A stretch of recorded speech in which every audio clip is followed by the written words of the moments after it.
Wow, that's quite the outfit you've got on. Yeah, as we can see, we can chat in real time to ChatGPT. And not only that, we can interact with it with video as well. And I swear, like, if you look at Barrett's GPT history, it's all equations like this.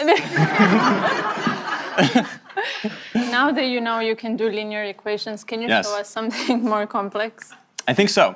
OK, next let's try something coding related. So let me take out a computer for this.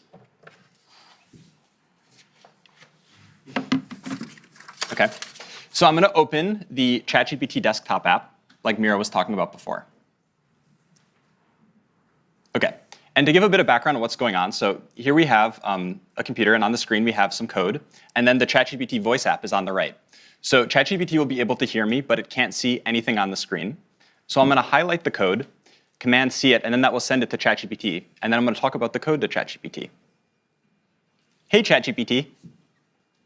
Hey there, how's it going? Yeah, it's going really well. I was wondering if you could help me with a coding problem today. Of course, I'd love to help you out. What's the coding problem you're dealing with? OK, I'm going to share with you some code. 1 second. Sure thing. Take your time. OK, so I just shared some code with you. Could you give me a really brief one-sentence description of what's going on in the code? This code fetches daily weather data for a specific location and time period, smooths the temperature data using a rolling average, annotates a significant weather event on the resulting plot, and then displays the plot with the average, minimum, and maximum temperatures over the year. Awesome, thanks so much.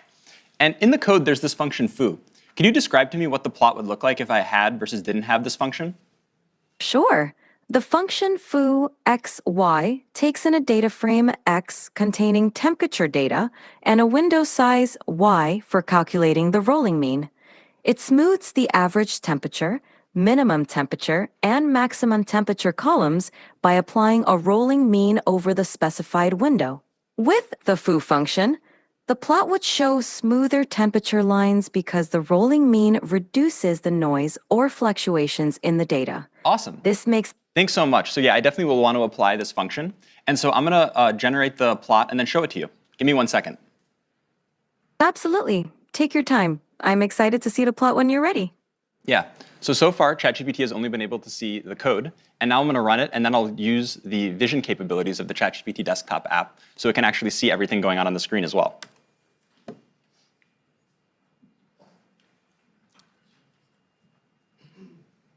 OK, ChatGPT.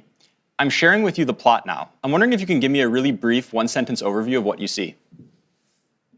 The plot displays smoothed average, minimum, and maximum temperatures throughout 2018, with a notable annotation marking a big rainfall event in late September. Fantastic. I have another question for you. Which months do you see the hottest temperatures, and roughly what temperatures do those correspond to? The hottest temperatures occur around July and August. The maximum temperature during these months is roughly between 25 degrees and 30 degrees, 77 degrees Fahrenheit to 86 degrees Fahrenheit. What's going on with the y-axis? Is this in Celsius or Fahrenheit? The y-axis is in Celsius.